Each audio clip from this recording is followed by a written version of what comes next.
उद्योग क्षेत्र। स्वतंत्रता के बाद वर्ष 1948 प्रथम तथा 1956 द्वितीय की औद्योगिक नीति में उद्योगों पर सरकार का नियंत्रण बनाए रखा गया था, परंतु कालांतर में उद्योगों में अदक्षता के कारण इनके प्रबंधन में सरकारी हस्तक्षेप की कमी की जरूरत महसूस की जाने लगी। कालांतर में इसमें कुछ ढील दी गई थी। अतः वर्ष 1991 में लागू नई आर्थिक नीति के तहत निजीकरण, उदारीकरण, वैश्वीकरण को अपनाया गया था। निजीकरण, उदारीकरण और वैश्वीकरण, ठीक है, अपनाया गया था फ्रेंड्स। निजीकरण के तहत सरकार सार्वजनिक स्वामित्व तथा अपनी हिस्सेदारी निजी व्यक्तियों को भेज देती, जिससे विनिवेश कहा जाता। भारत में उद्योग अपनी वित्त की आवश्यकताओं की पूर्ति हेतु आंतरिक साधनों, अंशपूंजी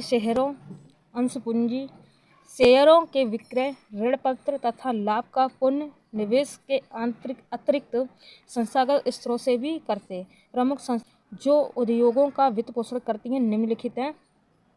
देखिए, भारतीय औद्योगिक वित्त निगम लिमिटेड IFCI स्थापना 1948 में हुई। कृषि एवं ग्रामीण विकास बैंक नाबार्ड, इसकी स्थापना 1982 में हुई।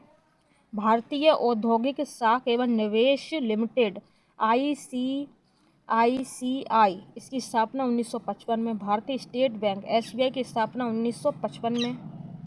भारतीय औद्योगिक विकास बैंक IDBI, इसकी स्थापना 1964 में। भारतीय जीवन बीमा निगम LIC, इसकी स्थापना 1956 में। भारतीय निर्यात आयात बैंक एक्जिम बैंक बोलते हैं इसको, एक्जिम बैंक, इसकी स्थापना 1982 में। भारतीय साधारण बीमा निगम एक्जिम बैंक, ठीक है, इसकी स्थापना 1972 में। यहाँ पर क्या था, ये भी एक्जिम है, पर ये निर्यात आयात वाली है। और ये कौन सी है, भारतीय साधारण बीमा निगम, ठीक है, इस तरीके से लिखा है। तो यहाँ पर आपको 1972।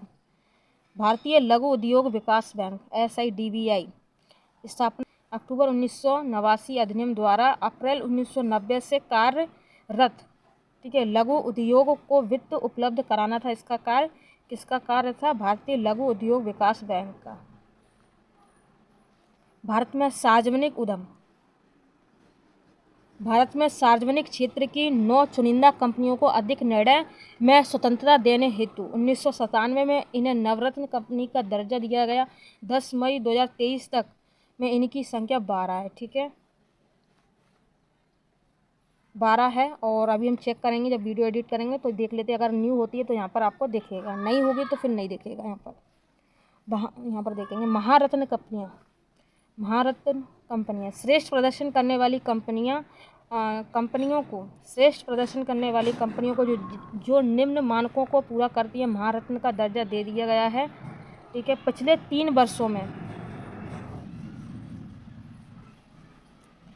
3 वर्षों में वार्षिक निव्वल लाभ 3000 करोड़ हो, कंपनी का निव्वल मूल्य 15,000 करोड़ रुपए हो, 3 वर्षों में औसत रूप से 25,000 करोड़ रुपए का कारोबार किया हो, यह शेयर बाजार में सूचीबद्ध हो। पहला है NTPC, सेल, गेल, CIL, HPCL, PFC Ltd, ONGC,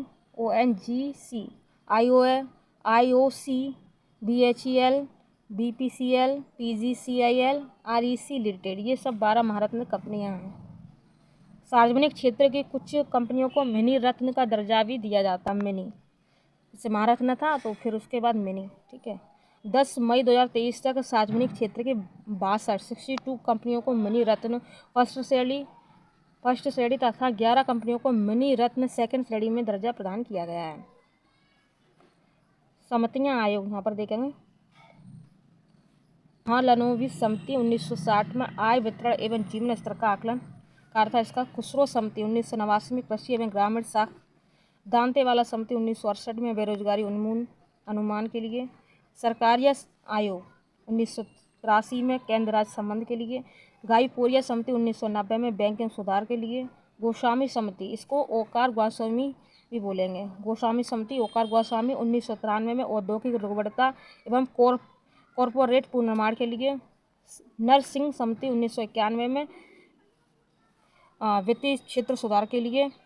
राजा चेलैया समिति 1991 में कर संरचना की जांच के लिए। जानकी रमन समिति 1992 में प्रतिभूति घोटाला के लिए। मल्होत्रा समिति 1993 में बीमा क्षेत्र में सुधार के लिए। भंडारी समिति 1994 में क्षेत्रीय ग्रामीण बैंकों की पुनर्संरचना के लिए।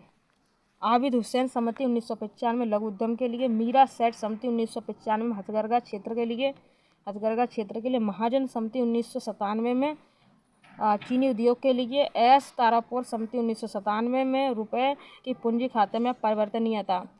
सुरेश तेंदुलकर समिति 2005 में गरीबी आकलन के लिए। सच्चर समिति 2005 में मुस्लिमों की सामाजिक आर्थिक शैक्षणिक स्थिति में सुधार के लिए।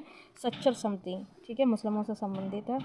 पारिक समिति 2013 पेट्रोलियम उत्पाद की मूल्य प्रणाली के लिए। मालेगाम समिति 2018 में बैंकिंग क्षेत्र में बुरे या खराब लाभ हेतु, ठीक है। और प्रमुख बोर्ड जैसे कि भारतीय कॉफ़ी बोर्ड, यहाँ पर भारतीय कॉफ़ी बोर्ड लिखा है, ये बेंगलुरु कर्नाटक में, ठीक है। भारतीय रबर बोर्ड कोट्टायम केरल में है। भारतीय चाय बोर्ड कोलकाता पश्चिम बंगाल में है। भारतीय तंबाकू बोर्ड गुंटूर आंध्र प्रदेश में। भारतीय मसाले बोर्ड कोच्चि केरल में है। राष्ट्रीय अंगूर प्रसंस्करण बोर्ड पुणे महाराष्ट्र में है। राष्ट्रीय जूट बोर्ड कोलकाता पश्चिम बंगाल में। राष्ट्रीय मत्स्य विकास बोर्ड हैदराबाद तेलंगाना में है। राष्ट्रीय मत्स्य विकास बोर्ड।